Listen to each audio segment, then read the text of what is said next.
Welcome to our new video. You should definitely subscribe to our channel for new news. Listen very carefully to this news. Don't forget to check our channel to watch our other news. Now let's move on to our news. Atlanta AP. President Donald Trump's order accusing the Smithsonian Institution of not reflecting American history notes correctly that the country's founding fathers declared that all men are created equal.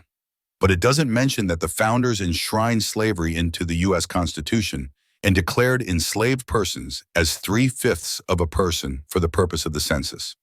Civil rights advocates, historians, and Black political leaders sharply rebuked Trump on Friday for his order, entitled Restoring Truth and Sanity to American History. They argued that his executive order targeting the Smithsonian Institution is his administration's latest move to downplay how race, racism, and Black Americans themselves have shaped the nation's story.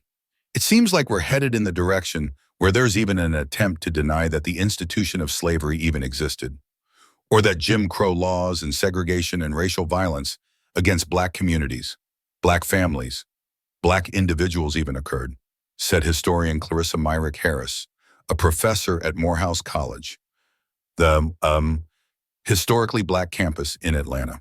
The Thursday executive order cites the National Museum of African American History and Culture by name, and argues that the Smithsonian as a whole is engaging in a concerted and widespread effort to rewrite our nation's history.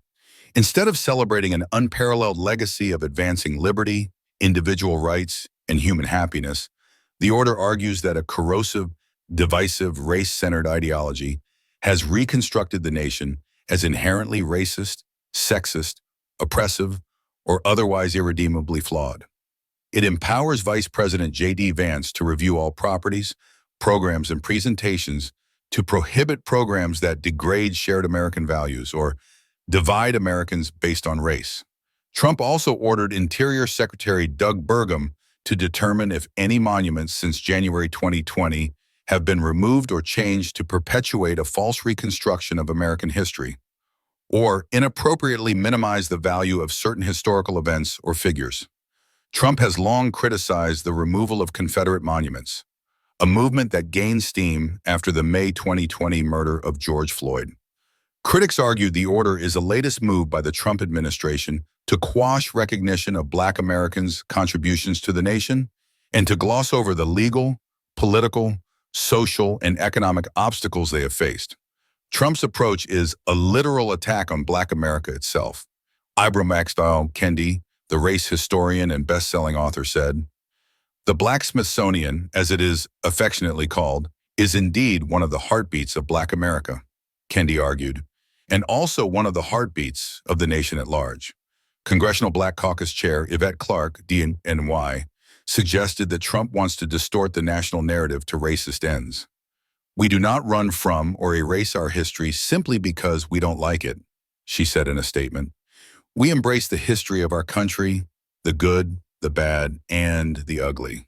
Trump once praised the Black Smithsonian, the African American Museum, one of 21 distinct Smithsonian entities, opened along the National Mall in 2016, the last year that President Barack Obama held office as the nation's first Black chief executive. The museum chronicles chattel slavery, Jim Crow segregation, and its lingering effects, but also highlights the determination, successes, and contributions of individual Black Americans and Black institutions throughout U.S. history. Former NAACP President Ben Jealous, who now leads the Sierra Club, said museums that focus on specific minority or marginalized groups, enslaved persons and their descendants, women, Native Americans, are necessary because historical narratives from previous generations misrepresented those individuals or overlooked them altogether. Attempts to tell the general history of the country always omit too much, and the place that we've come to by having these museums is so we can, in total, do a better job of telling the complete story of this country, he said.